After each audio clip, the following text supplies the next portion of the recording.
आज बाबा बोले, मीठे बच्चे, बाप आए हैं तुम्हें भक्ति का फल देने। भक्ति का फल है ज्ञान। ज्ञान से ही सद्गति होती है। प्रश्न है, इस ब्राह्मण कुल में बड़ा किसको कहेंगे? उसकी निशानी सुनाओ।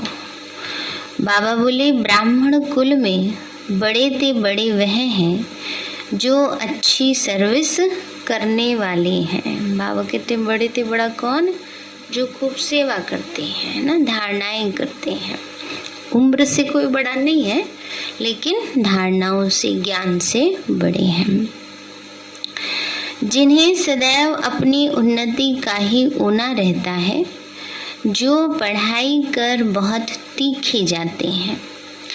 ऐसे महावीर बच्चे अपना तन मन धन सब ईश्वरीय सेवा में ही सफल करते हैं। अपनी चलन पर बहुत ध्यान देते हैं ना, बाबा ने का अपनी चाल चलन पर बहुत ध्यान देते हैं, वही बड़े हैं। गीत है, तूने रात गवाई सोए के और दिन गवाया खाए के। हीरे जैसा जन्म अमोलक, कौड़ी बदले खोया। ओम शांति। यह गीत अनकरेक्ट है। बाबा कहते हैं गीत जैसे अनकरेक्ट है। इस दुनिया में तुम जो भी सुनते हो सब है अनकरेक्ट, अर्थात झूठ। बाप बैठ समझाते हैं कि भारतवासी बच्चे जो सम्मुख हैं उन्हों को ही कहेंगे। तुमको अभी मालूम पड़ा है वो है भक्ति मार्ग। वेद शास्त्र उपनिषद आदि कितने भक्ति मार्ग में जन्म जन्मांतर पढ़ते आए हैं, गंगा स्नान करते आए। पूछो यह कुंभ का मेला कब से लगता आया, तो कहेंगे ये तो जैसे अनादि है। कब से करते आए ये बता ही नहीं सकेंगे। उनको ये पता ही नहीं है कि भक्ति मार्ग कब से शुरू होता है। कल्प की आयु ही उल्टी कर दी है। कहते हैं शास्त्रों में लिखा हुआ है ब्रह्मा का दिन और ब्रह्मा की रात, तो यह एक गीता में ही है। अब बाप समझाते हैं तुम ब्राह्मणों का दिन और रात है बेहद की। आधा कल्प है दिन और आधा कल्प है रात। जरूर इक्वल चाहिए। आधा कल्प से भक्ति मार्ग शुरू होता है, यह किसी को भी पता नहीं है। सोमनाथ का मंदिर कब बना? पहले सोमनाथ का मंदिर ही बना है। अब वे बेचारी भक्ति के लिए। तुम जानते हो आधा कल्प पूरा होता है तब ब्रह्मा की रात शुरू होती है ना। बाबा ने कहा 2500 वर्ष बीत जाते हैं, सतयुग त्रेता खत्म हो जाता है, तब ब्रह्मा की रात माना द्वापर कलयुग शुरू होता है। लाखों वर्ष की बात तो हो न सके। कहते हैं 1300-1400 वर्ष हुए जबकि मोहम्मद गजनबी मंदिर से खजाना लूट कर ले गया। अब तुम समझते हो इस पुरानी दुनिया से हमारा कोई ताल्लुक ही नहीं है। और धर्म वाले जो आते हैं वो सब बीच बीच में बाय प्लाट्स हैं। अभी तो उन्हों का भी अंत है। तमो प्रधान है, कितनी वैरायटी है। सूर्यवंशी फिर चंद्रवंशी हुए, 2 कला कम हुई, फिर दूसरे वैरायटी आते गए। इस समय है भक्ति मार्ग। ज्ञान से होता है दिन सुख और भक्ति से होती है रात दुख। तो जब भक्ति पूरी हो तब तो ज्ञान मिले, है ना। बाबा ने कहा जब भक्ति पूरी हो तभी ज्ञान मिले। भक्ति का फल ज्ञान है। ज्ञान देने वाला एक ही ज्ञान सागर बाप है। वो कब आते हैं, शिव जयंती कब मनाई जाती है, यह भी किसी को पता नहीं है। तो अभी तुमको बाबा बैठ समझाते हैं कि भक्ति कितना समय चलती है, फिर ज्ञान कब मिलता है। अभी तो सब समझ आ गई है ना कि भक्ति द्वापर से शुरू होती है ना, फिर संगम पर हमें ज्ञान मिलता है, ज्ञान से वैराग्य आता है। तो आधा कल्प से यह भक्ति मार्ग चलता ही आया है। सतयुग त्रेता में यह भक्ति मार्ग के चित्र आदि कुछ भी होते नहीं, भक्ति का अंश भी नहीं रहता। अब कलयुग का अंत है, तब भगवान को आना पड़ता है। बीच में किसी को भगवान मिलता ही नहीं। बाबा ने कहा बीच में भगवान नहीं मिलता, मिल ही नहीं सकता है, बीच में आते ही नहीं तो मिलेंगे कैसे। कहते हैं पता नहीं किस रूप में भगवान मिलेगा।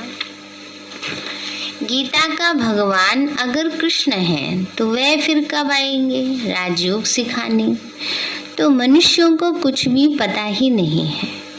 भक्ति मार्ग बिल्कुल ही अलग है, ज्ञान बिल्कुल अलग है। गीता में है भगवान वाच, गाते भी हैं हे पतित पावनाओ। एक तरफ पुकारते रहते, दूसरी तरफ फिर गंगा स्नान करने जाते हैं। निश्चय कुछ भी नहीं। बाबा ने कहा एक तरफ बाबा को पुकारते रहते हैं और दूसरी तरफ गंगा स्नान करते हैं। सोचते हैं गंगा में डुबकी लगाएंगे पावन बन जाएंगे, तो फिर पतित पावन कह के किसको बुला रहे हो। अब तुम बच्चे जानते हो अभी हम योग बल से सदगति को पाते हैं। बाबा कहते हैं मामेकम याद करो तो विकर्म विनाश होंगे। मैं गारंटी करता हूँ, पतित पावन बाप कहते हैं, मैंने 5000 वर्ष पहले भी ऐसे ही कहा था कि हे बच्चे, देह सहित देह के सब संबंधों से बुद्धि योग तोड़ मुझे याद करो। यह गीता के महावाक्य हैं, परंतु गीता मैंने कब सुनाई ये किसी को भी मालूम नहीं। ये तो पता है सर्वे धर्मान् परित्यज्य मामेकं शरणं व्रज, यह है गीता के महावाक्य। लेकिन परमात्मा ने गीता कब सुनाई जानते नहीं, सोचते हैं श्री कृष्ण ने सुनाई युद्ध के मैदान में, द्वापर के अंत में वो भी। अब बाबा कहते हैं मैं बतलाता हूँ कि 5000 वर्ष पहले मैंने तुमको गीता सुनाई। इस समय सारा मनुष्य सृष्टि रूपी झाड़ जर्जरीभूत अवस्था को पाया हुआ है। तुमको भी अब बाबा ने आकर ड्रामा के आदि मध्य अंत का सारे चक्र का राज समझाया है। बाप तो जरूर अंत में ही आएंगे। तुम जानते हो नई दुनिया की स्थापना, पुरानी दुनिया का विनाश कैसे हो रहा है। अब तुम्हारी बुद्धि में है कि हम नई दुनिया स्वर्ग के मालिक बनेंगे, है ना। इस समय हम बच्चे जानते हैं कैसे नई दुनिया आएगी, पुरानी दुनिया जाएगी, है ना। स्वर्ग कैसे आएगा, हम कैसे स्वर्ग के मालिक बन रहे हैं। यह राजयोग है तो फिर हम प्रजा क्यों बने। जबकि मम्मा बाबा राजा रानी बनते तो हम भी क्यों न राजा रानी बने। मम्मा तो जवान थी, ये बाबा तो बूढ़ा है, फिर भी सबसे ऊंचे पढ़ते रहते हैं। जवान तो सबसे तीखे होने चाहिए।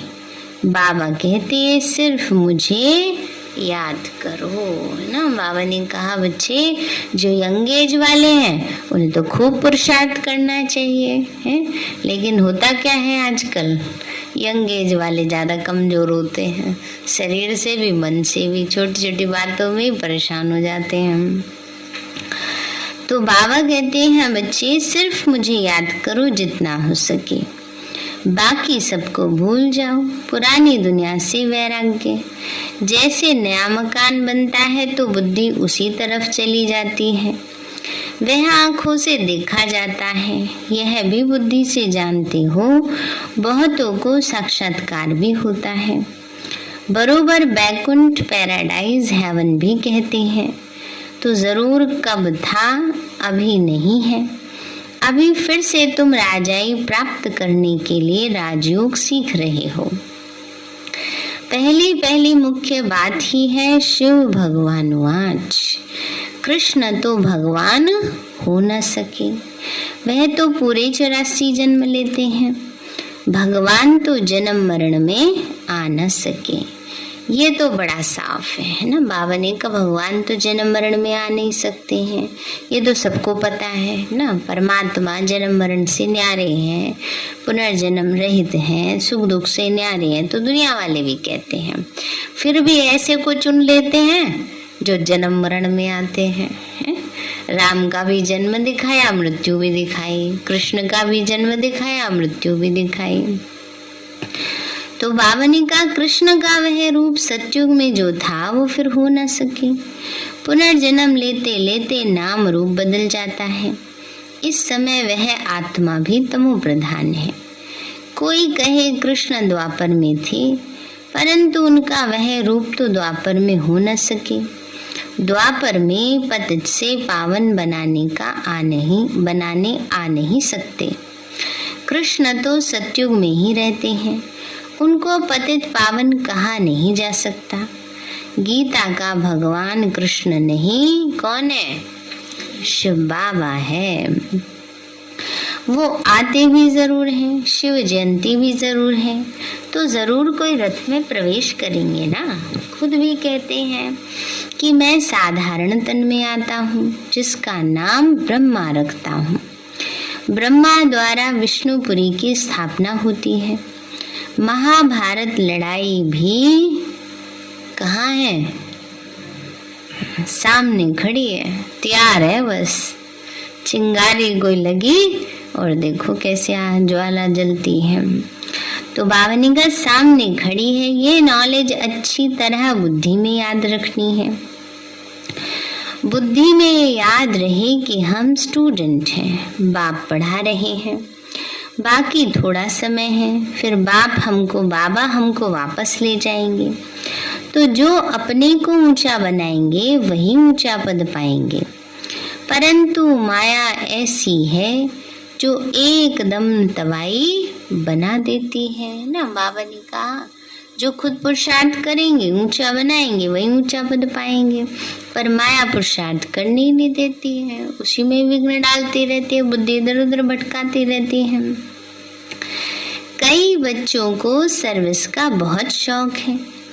छोटे छोटे गांव में प्रोजेक्टर लेकर सर्विस कर रहे हैं, बहुत प्रजा बनाते हैं, तो खुद जरूर राजा बनेंगे ना। गृहस्थ व्यवहार में रहते पवित्र भी रहना है, बहुत मेहनत करनी है। माताएं पवित्र बनती हैं तो पति बनने नहीं देते, झगड़ा भी चलता है। सन्यासी खुद पवित्र बनते हैं तो स्त्री को छोड़ देते हैं, फिर उनको कोई कुछ नहीं कहता कि अपनी रचना को क्यों छोड़ के भागते हो। साधु सन्यासियों को कोई कुछ नहीं कहता कि तुमने क्यों घर बार छोड़ दिया। कोई ब्रह्मा कुमार कुमारी बन जाए, कहेंगे देखो इन्होंने जब से ज्ञान लिया तब से पता नहीं क्या हो गया इनको। तो बाबा कहते हैं बच्चे सिर्फ कहते हैं पवित्र बनना। बाबा ने कहा रचना को क्यों छोड़कर भागते हो। पवित्र बनने के लिए कोई मना नहीं कर सकता। हम किसी को घर बार छोड़ने के लिए नहीं कहते, सिर्फ कहते हैं पवित्र बनना है, तो इसमें मना क्यों होनी चाहिए। परंतु इसमें ताकत बहुत चाहिए बात करने की। भगवान आज तुम पवित्र बनेंगे तो पवित्र दुनिया का मालिक बनेंगे। इसमें अवस्था बड़ी अच्छी मजबूत चाहिए, मोह आदि नहीं चाहिए जो फिर याद पड़ती रहे, है ना। बाबा ने कहा बच्चे मोह होगा तो खींचते रहेंगे, बुद्धि जाती रहेगी। कुटुंब बुद्धि योग कुटुंब की तरफ जाता रहेगा, इसलिए फिर सर्विस के लायक तो बन नहीं सकते। यहाँ तो बेहद का सन्यास चाहिए। यह तो कब्रिस्तान है, हमको याद करना है बाप को, वह परिस्तान में ले चलने वाला है। तो इस ब्राह्मण कुल में जो अच्छी सर्विस करते हैं वो बड़े ठहरे, उनका बड़ा रिगार्ड रखना चाहिए, उनके जैसी सर्विस करनी चाहिए, तभी ऊंचा पद पाएंगे।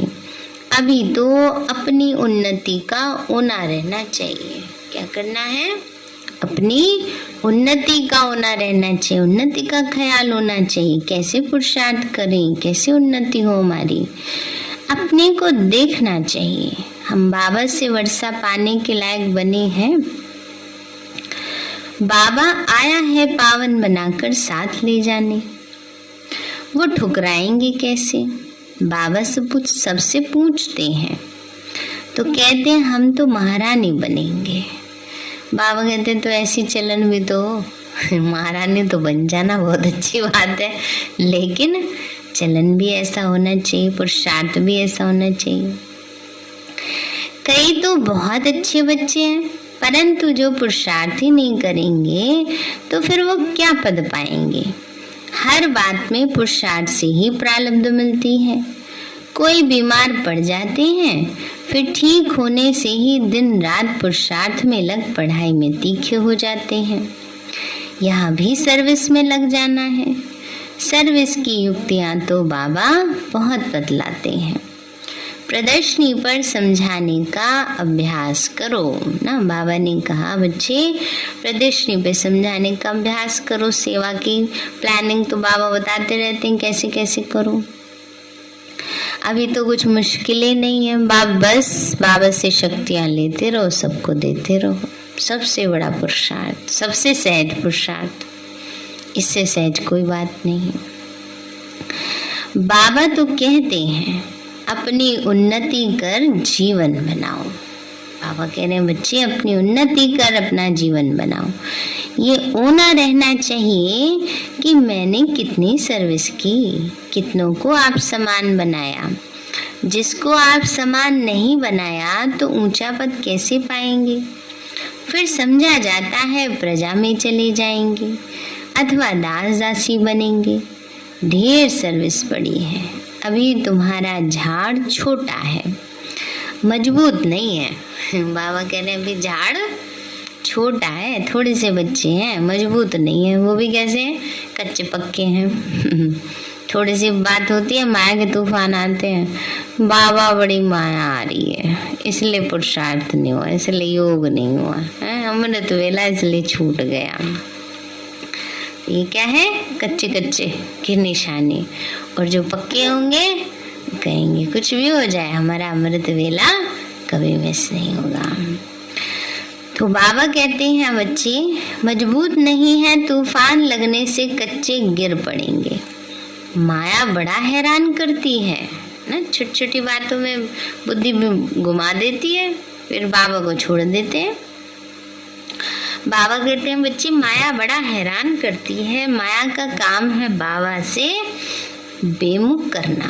चलते चलते ग्रहचारी जब उतरती है तब कहते हैं कि हम तो पावन बनकर ही हम तो बाबा से पूरा वर्षा लेंगे, तन मन धन से पूरी सेवा करेंगे। कहाँ कहाँ माया गफलत कराती है, फिर श्रीमत पे चलना ही छोड़ देते हैं, मनमत पे चलते रहते हैं। फिर सोचते हैं हमने क्या गलत किया, यूं और कह देते हैं। माया ऐसी भयानक बुद्धि पर बैठ जाती है तो सोचते हैं हमने क्या गलत किया, गफलत में इतना आ जाते हैं। तो इस पुरानी दुनिया में रावण संप्रदाय है, ये देवताएं हैं राम संप्रदाय। रावण संप्रदाय वाले राम संप्रदाय के आगे माथा टेकते हैं। तुम जानते हो हम विश्व के मालिक थे, 84 जन्म लेते लेते अब क्या हाल हो गया है। अब बाबा सबको पुरुषार्थ कराते हैं, नहीं तो बहुत पछताना पड़ेगा। हम भगवान की श्रीमत पर न चलें। बाबा तो रोज समझाते हैं बच्चे गफलत मत करो। बाबा रोज समझा रहे बच्चे कोई बात नहीं, बाबा एक ही दिन तो पुरुषार्थ में अलवेला बनाया, आधा एक ही दिन रह गया। आया तो सही। और वो माया धीरे धीरे आती है। पहले क्या सोचेंगे, पहले सोचेंगे ठंडी आज उठ के नहीं जाते, बेड पे बैठे बैठे कर लेते अमृत वेला। फिर क्या होता है, फिर अगले दिन क्या होगा, बेड पे बैठे बैठे भी थोड़ी देर बैठेंगे फिर लुढ़क जाएंगे। और उसके अगले दिन और खींच लेगी माया, फिर अगले दिन उठेंगे ही नहीं। ठीक क्या होता है, धीरे धीरे धीरे धीरे माया अपनी तरफ खींच लेती है। इसलिए बाबा कहते हैं गफलत नहीं करो। अगर बाय चांस किसी कारण से एक दिन मिस भी होता है तो अगले दिन उससे ज्यादा डबल पुरुषार्थ करना चाहिए, ताकि उस अलवेलेपन का प्रभाव अगले दिन तक ना चले। तो बाबा कहते हैं बच्चे नहीं तो बहुत पछताना पड़ेगा।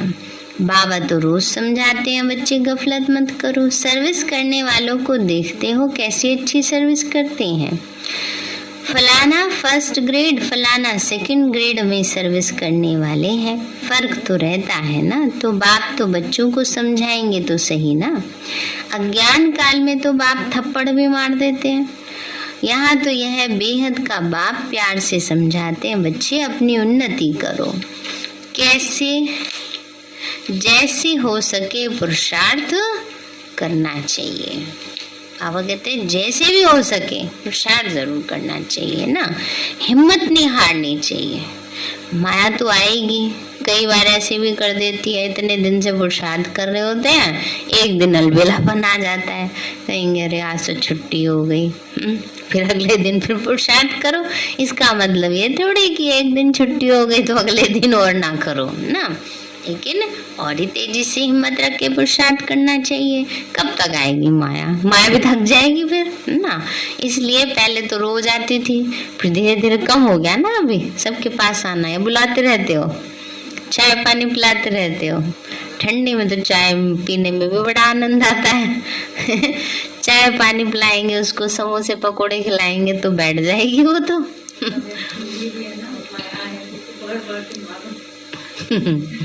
हाँ, इसलिए बाबा कहते हैं घबराना नहीं चाहिए ना, हिम्मत करनी चाहिए। हिम्मत करके और तेज पुरुषार्थ करो। एक दिन माया ही थक जाएगी, कहेंगे ये तो मानते ही नहीं है, भाग जाओ यहाँ से। तो बाप को खुशी होती है कि 5000 वर्ष के बाद फिर आकर बच्चों से मिला हूँ, राजयोग सिखला रहा हूँ। गीत में भी है ना कि तुम भी वही हम भी वही। तो बाबा कहते बच्चे तुम बच्चे भी वही हो और हम भी वही हैं, बाबा भी वही हैं। इन बातों को और कोई समझ ना सके। अच्छा, मीठे मीठे सिक्के लदे बच्चों प्रति माता पिता बाप दादा का याद प्यार। गुड मॉर्निंग रूहानी बाप की रूहानी बच्चों को नमस्ते। बच्चों की रूहानी माता पिता बाप दादा को नमस्ते नमस्ते नमस्ते बाबा नमस्ते। धारणा के लिए मुख्य सार है स्वयं को सर्विस के लायक बनाना है। जो अच्छी सर्विस करते हैं उनका पूरा पूरा रिगार्ड रखना है ना। सेवा करते हैं, रिगार्ड रखना चाहिए, अपनी उन्नति का ख्याल रखना है। फिर बाबा कहते हैं ये नहीं कि फिर यही सोच लो अच्छा ये तो बहुत सेवा कर रहे हैं, हम तो कुछ कर ही नहीं पाते। तो बाबा कहते करो ना, फिर क्यों नहीं कर पाते, क्या कमी है। देखो बाबा ब्रह्मा बाबा 60 साल की आयु के बाद इतना ऊंचा पुरुषार्थ किया। तो बाबा कहते तुम सब तो उनसे अच्छे हो, उतनी उम्र में तो नहीं आए, शुक्र बाबा के पास कम में आ गए। चलो बाद में भी आए, कोई समझो बाद में भी आए, तो जितना कर सकते हो उतना तो करो, ये थोड़ी उसको भी छोड़ छाड़ के बैठ जाओ। तो बाबा ने कहा जो अच्छी सर्विस करते हैं उनका पूरा पूरा रिगार्ड रखना है, अपनी उन्नति का ख्याल करना है। दूसरा है तन मन धन से पूरी सेवा करनी है, श्रीमत पर चलना है, गफलत नहीं करनी है। सेवा करेंगे ना सभी, सब्जी काटने की ब्रह्म भोजन में। तो बाबा कहते हैं बच्चे गफलत नहीं करनी है। वरदान दिया बाबा ने, मास्टर ऑलमाइटी अथॉरिटी की सीट पर सेट रहने वाले सहज और सदा के कर्मयोगी भव। मास्टर ऑलमाइटी अथॉरिटी की सीट पर सेट रहने वाले सहज और सदा के कर्मयोगी भव। बाबा बोले जैसे किसी मशीनरी को सेट किया जाता है तो एक बार सेट करने से फिर ऑटोमेटिकली चलती रहती हैं। इसी रीति से मास्टर ऑलमाइटी अथॉरिटी की स्टेज पर स्वयं को एक बार सेट कर दो तो कभी कमजोरी के शब्द नहीं निकलेंगे।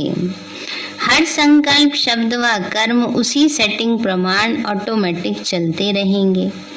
यही सेटिंग सहज और सदा के कर्मयोगी निरंतर निर्विकल्प समाधि में रहने वाले सहज योगी बना देगी। बाबा ने कहा जब एक बारी अभ्यास अच्छा हो जाएगा, सेट हो जाएगी मशीनरी, तो अपने आप ही फिर चलता रहेगा, फिर उतनी मेहनत नहीं लगेगी, है ना। तो इसलिए बाबा ने कहा यही सेटिंग करो कि हर संकल्प हमें बाबा की याद में रहना है, वो कर्म योगी सहज बन जाएंगे। स्लोगन है मैं के बजाय बाबा बाबा कहना यही याद का प्रूफ है।